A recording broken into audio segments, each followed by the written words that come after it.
Hey guys, Rimjaner back here, bringing you another cast. This is going to be a Zerg versus Protoss on the map Shattered Temple. I'll be spawning as the blue Zerg up here in the top left, and then this is the red Protoss Dashed Hopes down here in the bottom left corner. We spawned in the close air spawn position, something favorable against Zerg and Protoss, just because I'm going to probably go Mutiling this game, and this is a very close spawn for my mutas to just come over and fly into this base.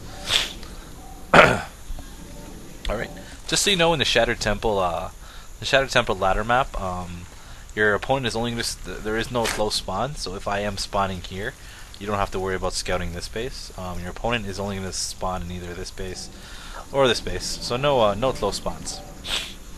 Alright, he's checking over here to see if my Overlord is coming, which is actually pretty funny, because usually you send your Overlord directly to this base, but I sent him up here first, and then I'm like, oh, okay, I should be sending him over here. And now he's making his way over there. When you do send your Overlord here, let him scout through the base. If you don't see a cybernetic score up, let him scout a little bit more, and make his way up to these rocks over here where they can't see him. Alright, so I'm doing my scout now. I will be opening up with the 15 hatchery, 14 pool or so. And it looks like he's going to be opening up with his forge first. I don't agree with this. Let me turn down my sounds first. Give me 1 second. Let's turn down my. There we go. All right. So I don't like this build for Protoss. I find that I win about 90% of my games, believe me or not. I win about 90% of my games where a Protoss player goes Forge first into Nexus. I just find that when they do this, all I do is well, you'll see what happens in this game, but it's a very hard build to hold if you just be very aggressive in the beginning, especially off two bases. All right, so I come in here and let's see. I'm gonna put because I did scout this this forge here. I put a drone following this this probe, just because he did build a forge, and I didn't see a nexus down, so he did have money banked up. But then obviously I see him put down this nexus and this photon cannon here, so you don't have to worry about this probe building anything in your base. And I believe he did try to build a pylon over here, but I had this drone following him, and he's been essentially not letting him do that. Right, so as all that was happening, I put down my spawning pool of around 16 and threw up an early gas. If I don't see him doing this build, if you just do a normal one base build, I won't get gas early. I'll just do my normal Spanishiwa build. But because he is doing this build, he is going to be late on sentries. When a Protoss is late on sentries, he has a hard time stopping baneling busts and any mass ling aggression off two bases. So what I'm going to do when I see this is start mining gas. I'm going to get a metabolic boost as soon as I get 100, and then throw down a baneling's nest. I'll drone up to about 28 to 30. That includes 2 queens, and using the queens only for injects, no larva. And once you drone up to 30, I'm gonna make lings up until about 50 plus supply, and then try to baneling bust whatever he has here. If he goes gateway first, then cybernetics core, then forge, he actually might be able to stop your baneling bust, because he might get sentries a lot quicker.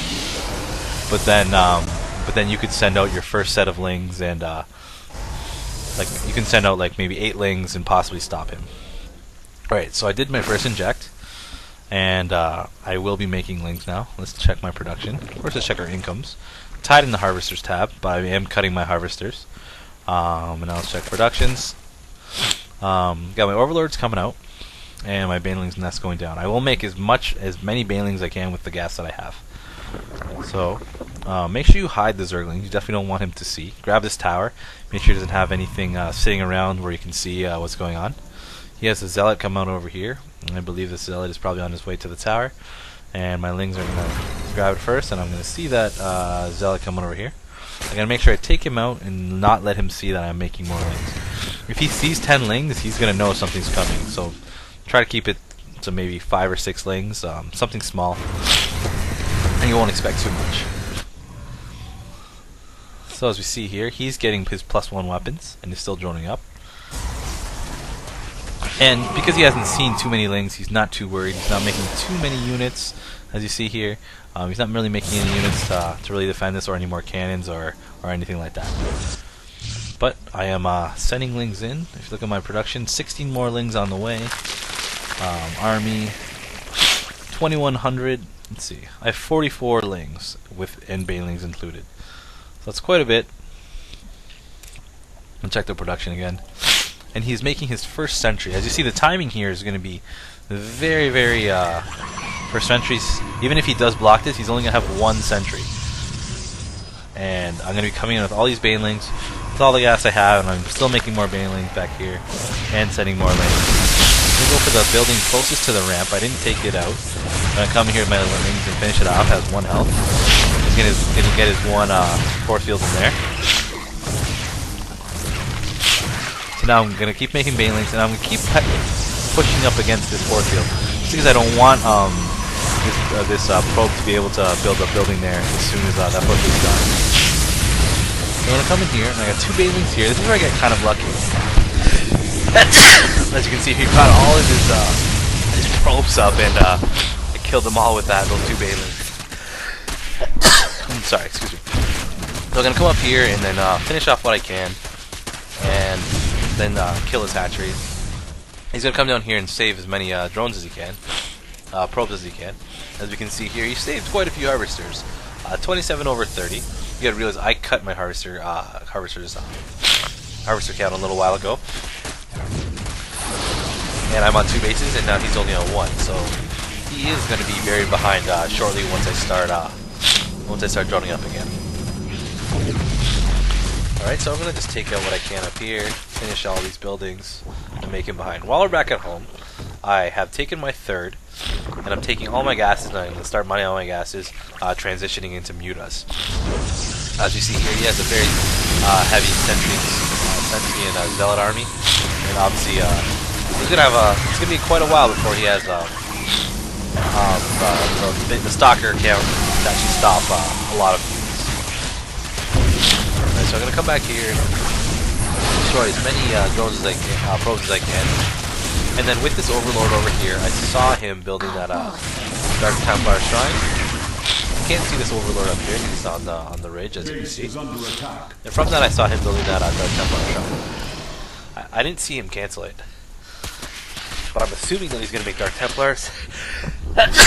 So I threw up a few spines and my evolution chambers down with a spore crawler coming. Now if we look at the drone count, I'm 32 over 21. I'm mining on all 4 gases, and I will be getting a spire once this is done. I am on my 3rd base, and I will be saturating that. Check the units loss tab. I guess I did lose a lot more than he did, but in production, he lost a lot. We'll go back to the income. Now I'm 44 over 21. I'm on 3 bases, and I will be saturating my 3rd base very shortly. This is the one position Protoss doesn't want to be in. Very, very far behind. He is going to have to push all in soon, as he is getting his blink research right here. I do notice him breaking down the rocks with this overlord here. You can see that. And I see him upgrading something at the Twilight Council. Obviously Darks didn't come, so I wasn't really too worried about them. And I'm getting all my upgrades. Let's check my production tab. Production. So my spire is coming up, getting upgrades, and just do my best to spread creep around. He's going to walk out here with a few stalkers, and I guess he's going to do a scout. Let's see. He doesn't know that I have a 3rd or anything yet. I'm not really sure why he brought his guys over there. And he's going to get caught by these Zerglings. I guess he just was scouting to see what I have. And as this is all happening, I'm still saturating my 3rd base. 56 over 24 drones. More than double his economy. So So he's just falling further and further behind as he's waiting and waiting. I'm going to send out an observer, and my mutas are almost done. So I should be able to pop out about close to 10 mutas, 8 to 10 mutas, 9 or 10 maybe. And I will go with the flyer +1 attacks. So I'm going to make sure I'm controlling the map with these lings. Make sure you have the middle tower. I'm going to start breaking down rocks to take my 4th base soon.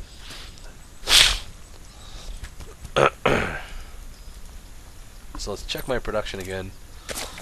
Still droning up. 62 over 29 drones. My economy is very massive compared to his, and I am on 3 bases, and he has yet to saturate 2. Go back to production, making 9 mutas. I should be getting +1 flyer attack once I remember to upgrade that. And he's going to try to push out to my 3rd base with a few stalkers. Although I do have a large link count, that should be able to take care of that.